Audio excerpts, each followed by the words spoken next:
There, I heard it. I heard it. And there it goes. Okay.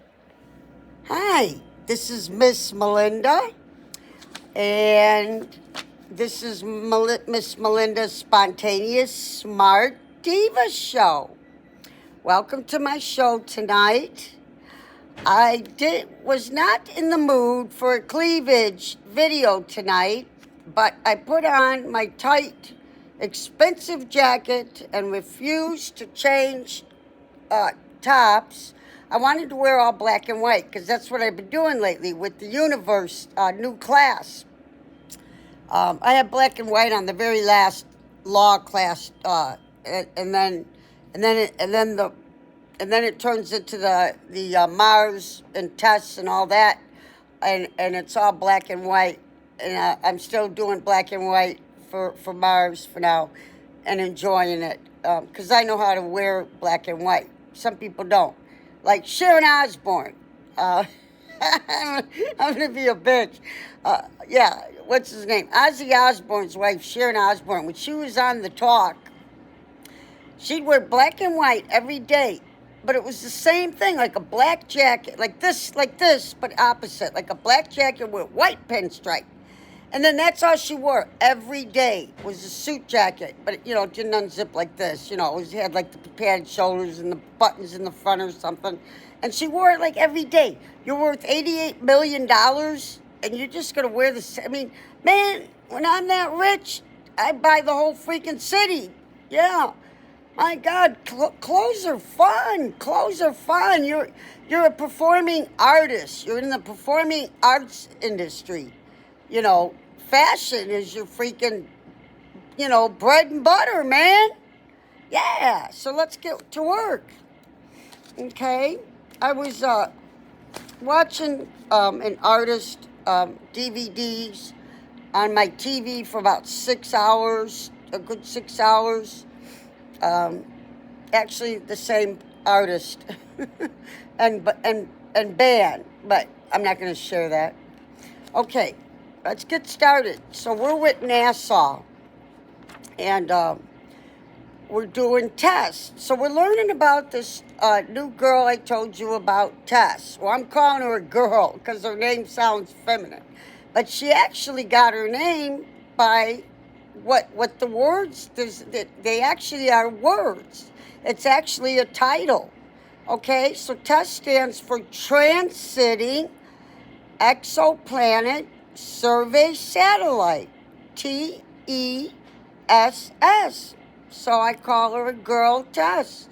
Completed its 2-year primary mission and continues its search for new worlds.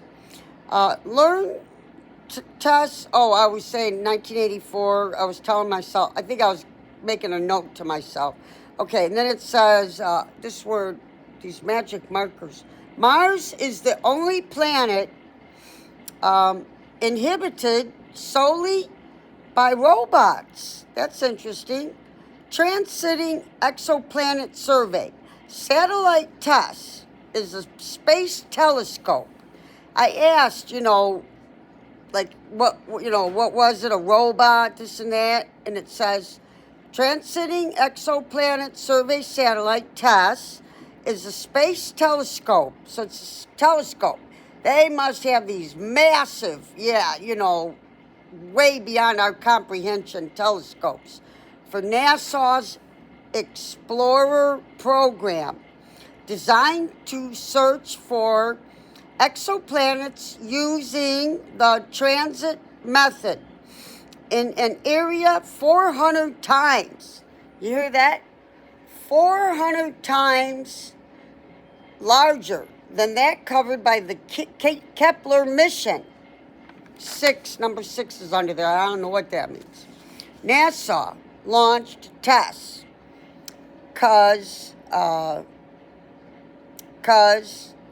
highlights. Tess, the Transiting Exoplanet Survey Satellite, is a NASA mission to discover Earth-sized worlds around nearby stars. Number 1, promising planets found by Tess will be studied by future telescopes to determine if life could exist there.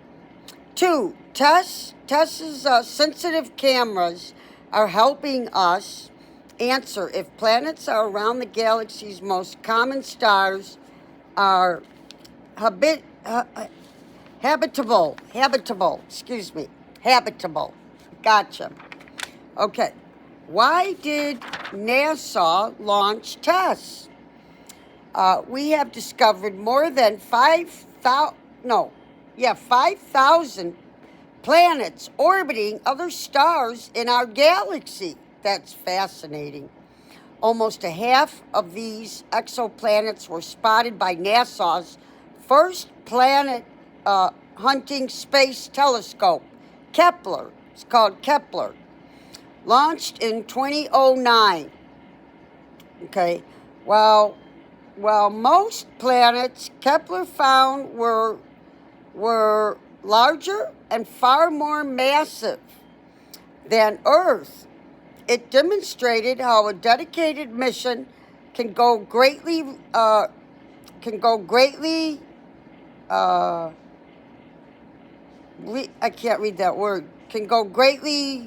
routine our search for life.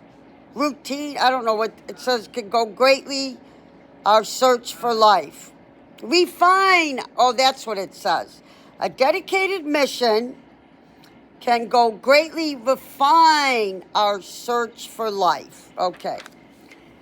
As a follow-up, NASA, MIT, and several transiting exoplanet survey satellite Tess in 2018. Tess has a more focused mission to spot smaller worlds around some of the nearest and brightest stars. Can you guys talk softly? I'm recording. Tell him I'm recording and he can't talk, please. Okay, so they can be studied by...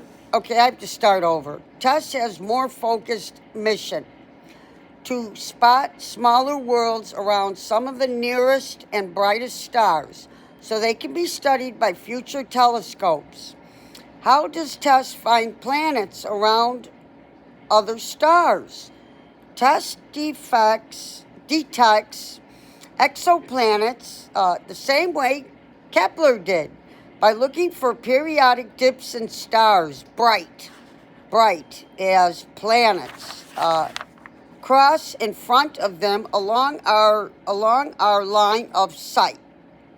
The larger the planet, the further the drop in brightness during the transit. Okay, how long it takes a planet to pass in front of the star and come back tells us the shape of its orbit. Kepler primarily observed faraway stars in a single sky patch. They say in a quote single sky patch. In a single sky patch, Kepler primarily observed faraway stars in a single sky patch. Tess, on the other hand, covers an area that's about 400 times larger, roughly 85% of the entire sky. Wow, that's amazing. To do that, Tess circles Earth, and here's quote, unquote. To do that, Tess circles Earth in a unique high Earth orbit. Quote, in a unique high Earth orbit.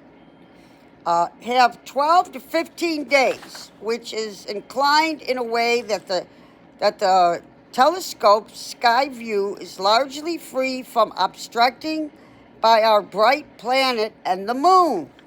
Okay? Page 6. Tess, over the course of its 2-year primary mission, Tess for sensitive cameras systematically scanned over 200,000 of the nearest and brightest stars, imaging 75% of the sky. That's fascinating. In the 2-year extended mission, quote unquote, that started in July 2020, Tess increased its imaging cadence to better find, quote, Earth-like habitable worlds, quote unquote, around stars called red dwarfs. So we have stars that are called red dwarfs. And later we'll get into it. We have other things called dwarfs. Okay, so the most common type in our galaxy, it says the red dwarfs, the most common type in our galaxy. Okay, these stars are of great interest to find life around because of their lower masses and gravities. Their slow fuel burn,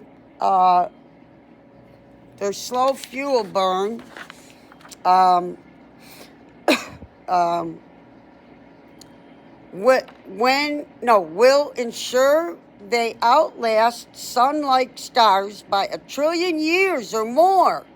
How can we figure something out like that? Outlast sun-like stars by 1 trillion years or more. How do we even find 1 billion? Now they're telling you they found stars by 1 trillion years or more. That's unbelievable. How do they find that out? I'm dying to. I have to research these thoughts, in the day when I think of it. Yeah, how they found 1 trillion years or more. Tess began its second extended mission, quote unquote, in 2022. As of 2025, Tess has found over 7,000 planetary candidates and around 600 confirmed exoplanets. Wow. Many candidates are being observed again using, quote, a network of dozens ground-based telescopes to confirm if they're indeed planets. Okay? Page 8. While Tess data tell us the size and orbits of these planets, ground telescopes are typically required to tell us, quote unquote, their masses. Knowing all three of these parameters reveals if the planet must be rocky like Earth, gaseous like Jupiter and Saturn, or something else entirely. Many Tess discovered, quote unquote, Tess discovered planets. I want to read this one part to you so you remember this. It says, tell us their masses. Okay, knowing all three of these parameters reveals if the planet must be rocky. Now listen to this. If the planet must be rocky like Earth, okay, now it says, or gaseous like Jupiter and Saturn. So Jupiter and Saturn are gaseous, while Earth is rocky, okay? Got that? And then, or something else entirely. Many, quote, Tess discovered, unquote, planets will also be observed again by future missions, such as NASA's, quote, James Webb Space Telescope, okay? Okay, page 9. This is good. I'm understanding. I feel like I'm talking where you can understand.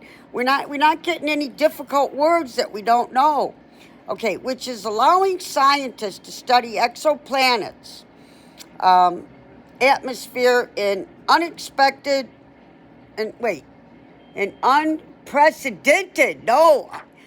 study exoplanets' atmosphere in unprecedented detail. Something they've never done before is what they're saying. They're going to study exoplanets in an atmosphere they've never done before. So that's like a big deal, they're telling you. What are some of the planets Tess has discovered? Well, even though Tess is specifically designed to find smaller exoplanets than Kepler, it has still managed to find a variety of strange worlds. Tess has discovered a few ultra-hot planets, quote-unquote. ultra-hot planets. Tess has discovered a few ultra-hot planets. Wow. That orbit, there's stars in less than a day or two. Quote, super Earths up to 5 times more massive. Page 10. Then our so many times more, what was it, 5 times more massive than our planet. Newly born planets, a Neptune-sized world, quote, orbiting 2 stars, and even stars with multiple planets, quote unquote.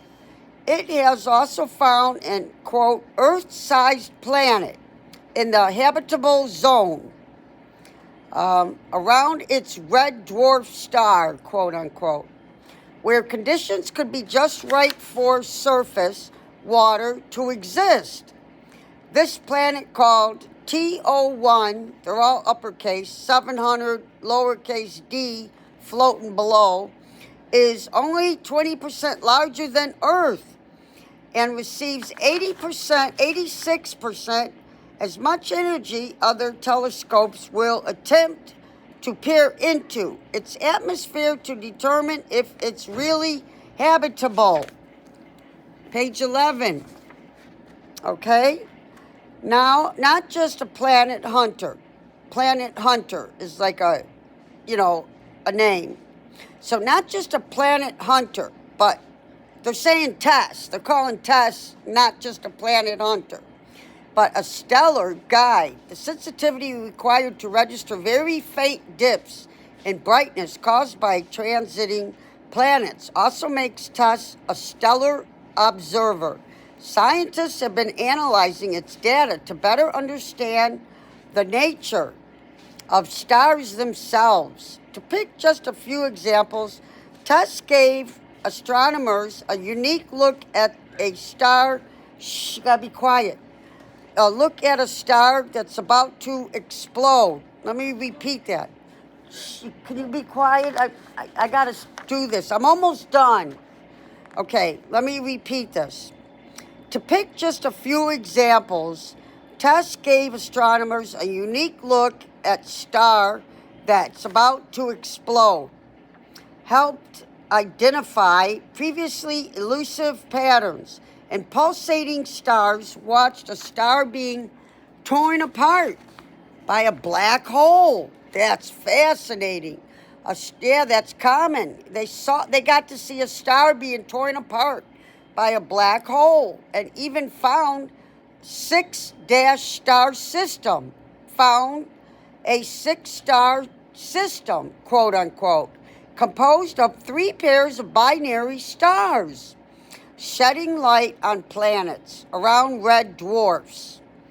Okay, the fact that Tess is scanning broad swaths, SWATHS,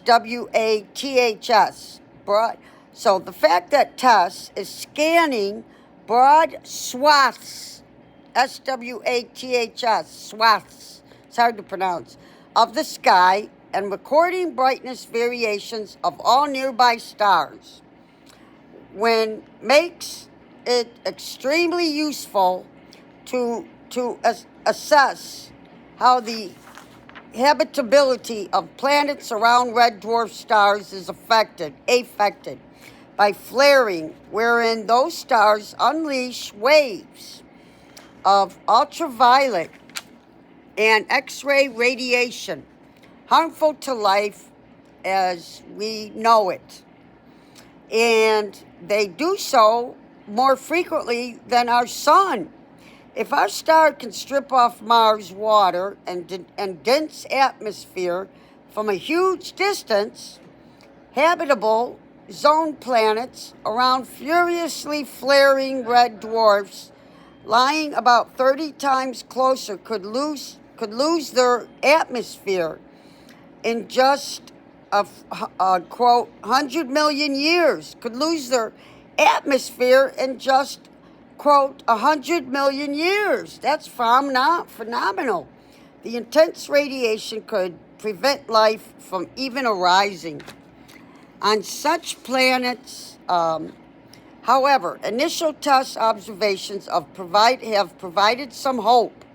Paragraph. One test study found that the most intense flares from 4 red dwarf stars, quote, appeared closer to their poles,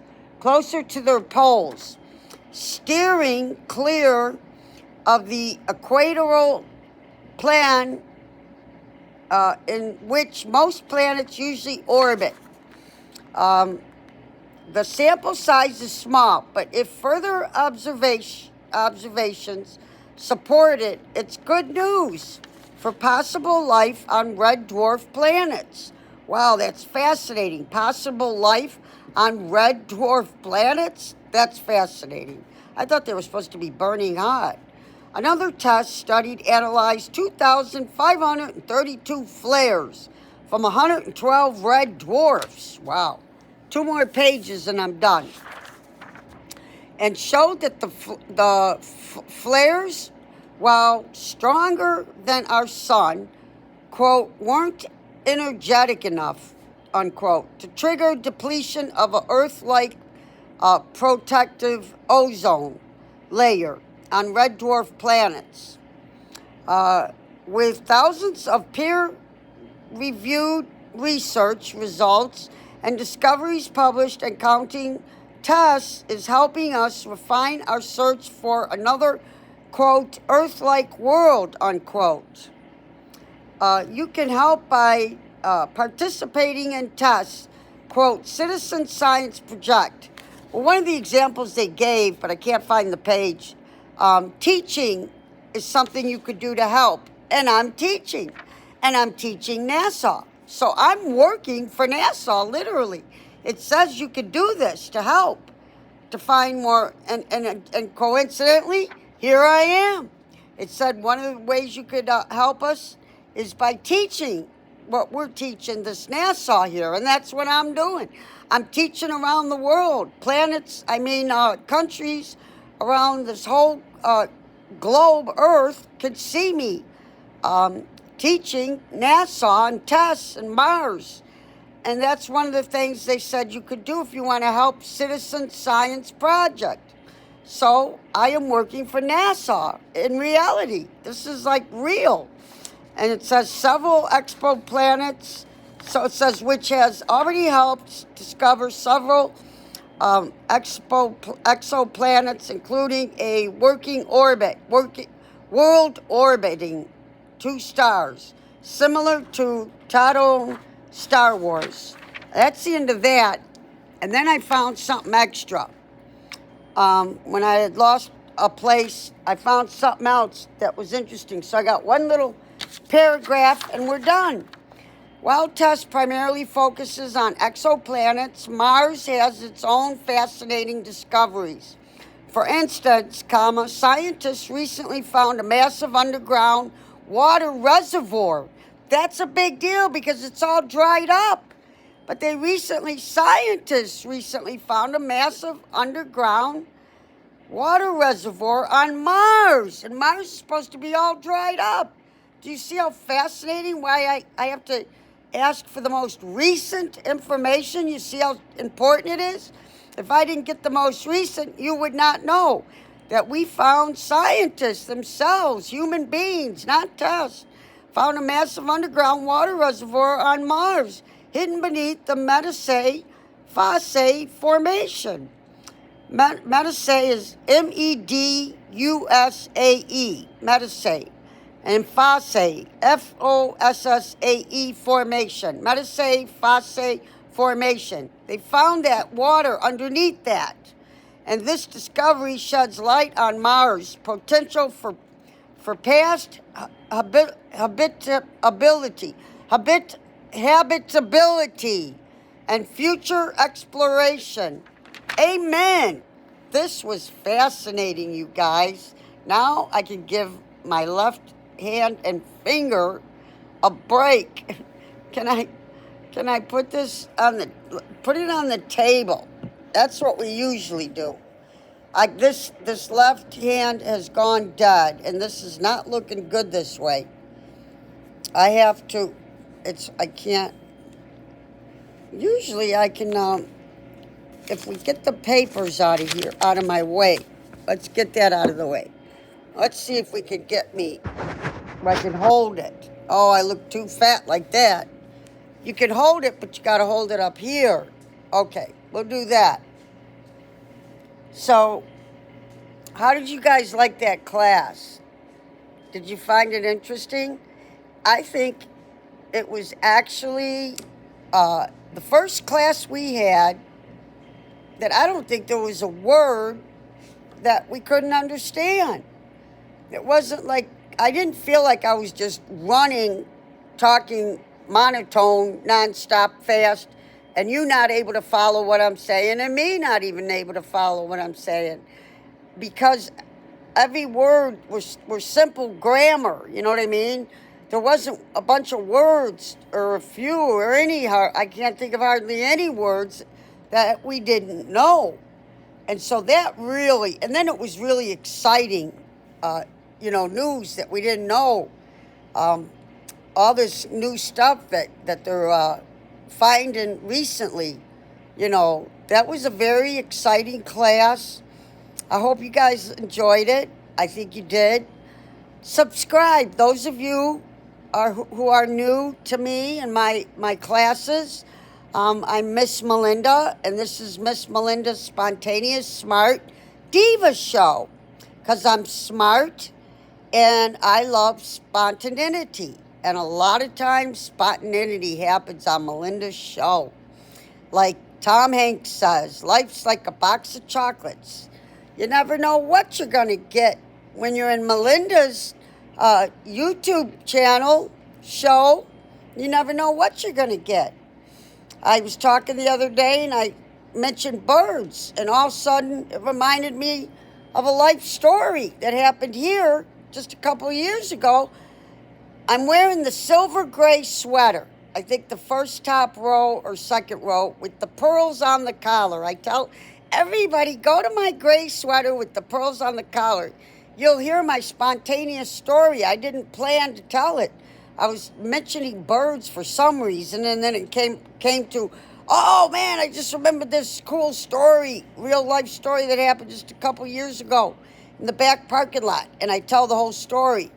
So that's why it's spontaneous is part of the name of the show, and I love spontaneity. I think spontaneity is the juice to life.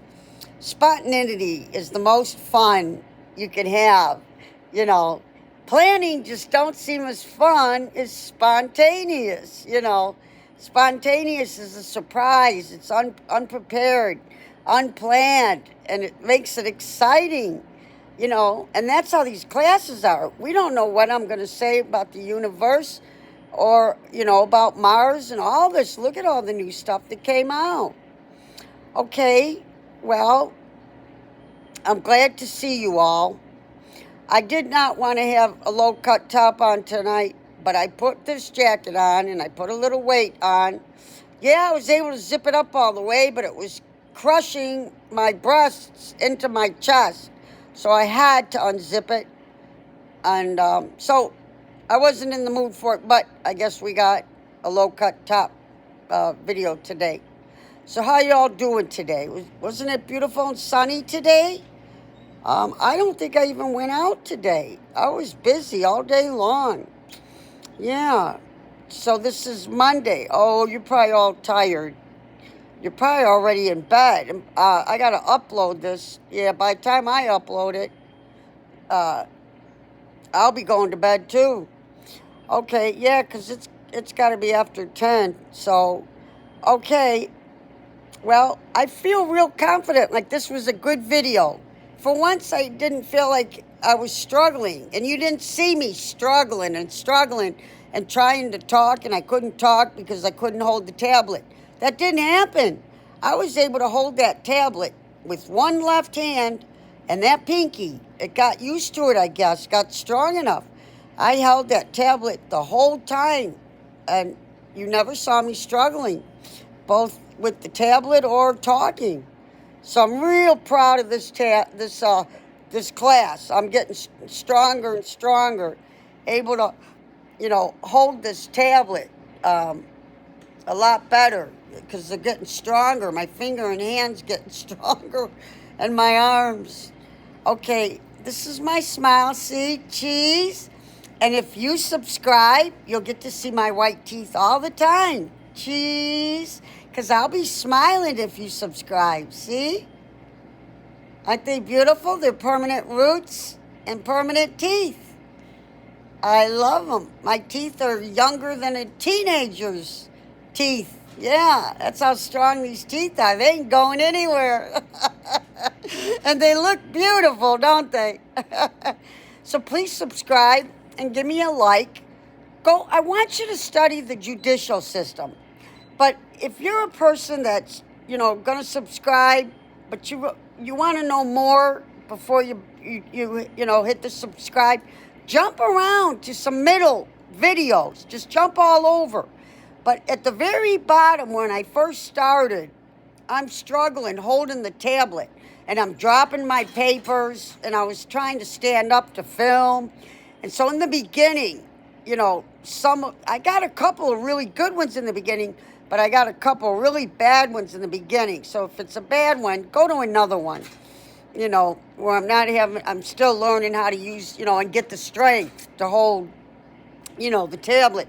Jump around and just get a few ideas. I'm going to be doing a lot of law classes, a lot of the solar system and the universe, and I'm going to add another third. These are like the major subjects, okay? And the third one I'm adding is neurology, the study of the mind. Okay, and so those three are like the most important and the biggest. Those are like the biggest things to human beings that is interesting to learn and most important to learn. So that's what we're going to do. But I can jump and do something grammar school kids can watch. I'll do a couple of classes on dinosaurs and birds, speak of the devil, and everything. I'll be doing every subject you can possibly think of. I'll be doing it. So please subscribe and try every one. But I want you to watch the two last ones I made. They were my first on Mars. I finished my law class called the judicial system. So when I finished that, I started Mars and the solar system. And the last two are Mars and the solar system and this one. So you have 3 for solar system and Mars. And then you got a bunch of the judicial system with 4 categories. And look for me at the bottom in a black hat. And I'm dropping my papers and the tablet everywhere. So you're going to have a hard time. But the black hat is when I think the first or second judicial system class I filmed.